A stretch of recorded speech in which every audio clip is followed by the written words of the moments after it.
कि जब स्वराज ने पेंशन का मुद्दा उठाया तो आज 1100 पेंशन मिलने लगा।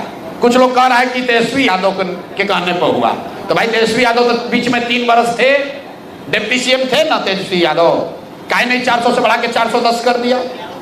ये जन स्वराज की ताकत है, लोगों की ताकत है, एक नए विकल्प की ताकत है कि वृद्धों का पेंशन जो 20 वर्ष 400 से बढ़कर 410 नहीं हुआ, वो आज 1100 हो गया। आशा वर्कर 2 वर्ष से यहाँ संघर्ष कर रही थी, कुछ नहीं हुआ, उनका मानदेय बढ़ गया। आंगनबाड़ी वर्कर उनका सैलरी बढ़ गया, रसोईया की सैलरी बढ़ गई। महिलाओं को 10,000 रुपया झूठा ही देने के लिए जो 2 लाख रुपए का वादा किया, सबसे पहले मुद्दा किसने उठाया? 2 वर्ष तक किसी के काम पर जू नहीं रहेगा। ये जन स्वराज के साथियों ने घर घर जाकर 1 करोड़ लोगों से जब हस्ताक्षर कराया, तो आज सरकार कह रही है कि उसमें 10,000 रुपया का पहला किस्त जारी करेंगे। वो भी नहीं करेगा, वोट के समय बेवकूफ बनाने के लिए लोगों से फार्म भरवा रहा है।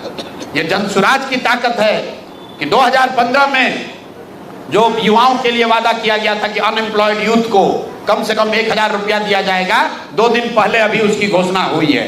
लेकिन ये घोषणा सरकार नहीं कर रही है, सरकार में बैठे हुए 4 अफसर कर रहे हैं। इसका प्रमाण देखिए कि नीतीश कुमार ने अपने 15 अगस्त के भाषण में जो यहाँ पर जीविका के लिए जो घोषणा की, उस पर अफसरों ने कहा कि नहीं, वो स्लिप ऑफ टंग था, वो गलती से मतलब नीतीश जी के मुंह से निकल गया था। तो नीतीश जी को पता ही नहीं है, जो भ्रष्ट अफसर है वो चाहता है किसी तरह ये व्यवस्था बनी रहे ताकि लूट का दौर जो अभी चल रहा है ये आगे भी चलता रहे। यही लोग हर दिन एक नई घोषणा कर रहे हैं, बिना सोचे समझे कि भाई करेंगे नहीं करेंगे, किसी तरह जनता को बेवकूफ बनाकर वोट ले लो, उसके बाद नेता को देखा जाएगा। हम लोग तो अफसर हैं, हम लोग लूटेंगे ही।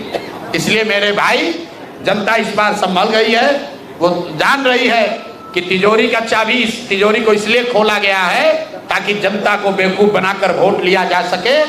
जब गलती से भी जनता ने इनको वोट दे दिया तो जितने भ्रष्ट हैं, मैं अराजक की बात नहीं कर रहा हूं, ये चारों नेताओं की बात जो हुई है सब एनडीए के नेता हैं, जदयू भाजपा के नेता हैं, ये लोग अफसरों के साथ मिलकर लूट मचाए हुए हैं। बिहार में आज जितना भ्रष्टाचार है, इतना भ्रष्टाचार जीवन में कभी नहीं किसी ने देखा था। और अगर निचले स्तर पर इतना भ्रष्टाचार लोगों को देखना पड़ रहा है, इसका मतलब है कि कहीं ना कहीं ऊपर तक तो पैसा पहुंच रहा है।